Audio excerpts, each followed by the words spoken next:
নমস্কার বন্ধুরা, রসবাসে বাঙালিতে আপনাদের স্বাগত। আমি আজ বানিয়েছি হান্ডি চিকেন।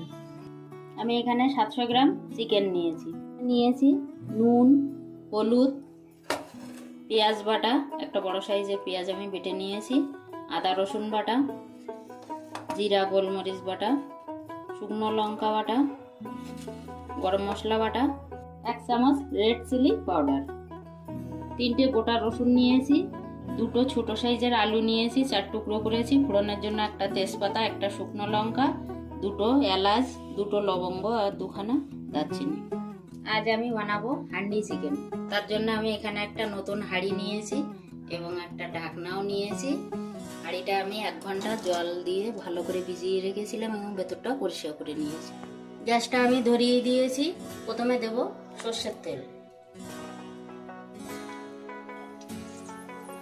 পরিমাণ মতো সর্ষের তেল দিয়ে দেব।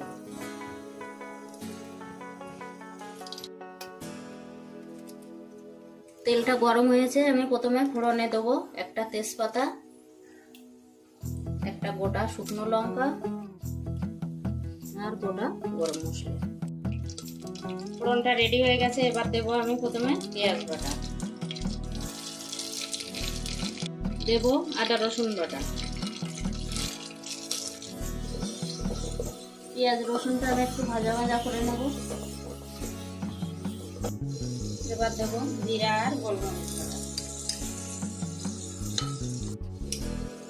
দেবো বেটে রাখা শুকনো লঙ্কাটা,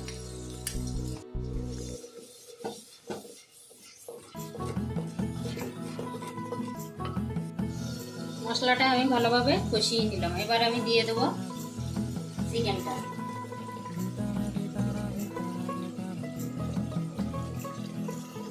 হাঁড়ির সাইজটা ছোট বলে কিন্তু অল্পই চিকেন আনা হয়েছে। চিকেনটা আমি মশলার সঙ্গে ভালোভাবে মিশিয়ে নেব।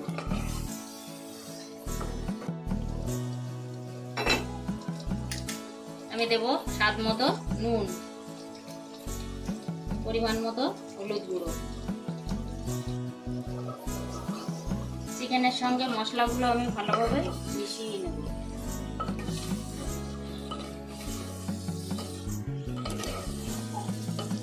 এবার দেবো আমি গোটা রসুন 3টে, দেবো কাশ্মীরি রেড চিলি পাউডার, আমি দেবো 1 চামচ ফেটানো টক দই। মাংসটা আমি একটু দইয়ের সঙ্গে মিশিয়ে নেব। মাংসটা আমি একটু কষিয়ে নিলাম। এবার দেবো আলু, দেবো বেটে রাখা গরম মশলা,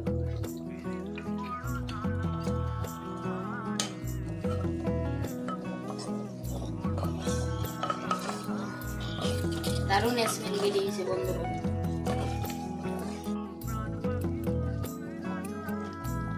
এবার মাংসটার মধ্যে আমি দেব মশলা ধোয়া জল,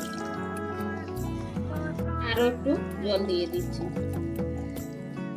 এখানে আমি একটু আটা মেখে নিয়েছি। এবার আমি হাঁড়ির মুখটা সিল করে দেব। এবার আমি ঢাকনাটা দিয়ে ঢাকা দিয়ে দিচ্ছি।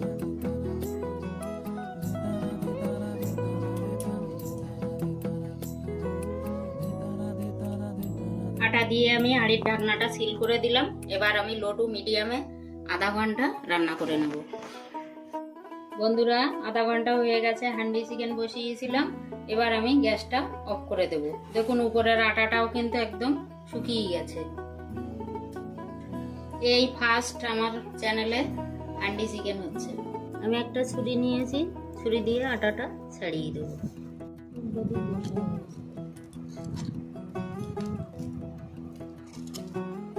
এবার আমি ঢাকনাটা খুলবো। দেখুন বন্ধুরা, মাটির হাঁড়িতে নামানোর পরেও কিন্তু বেশ খানিকক্ষণ ফুটতে থাকে।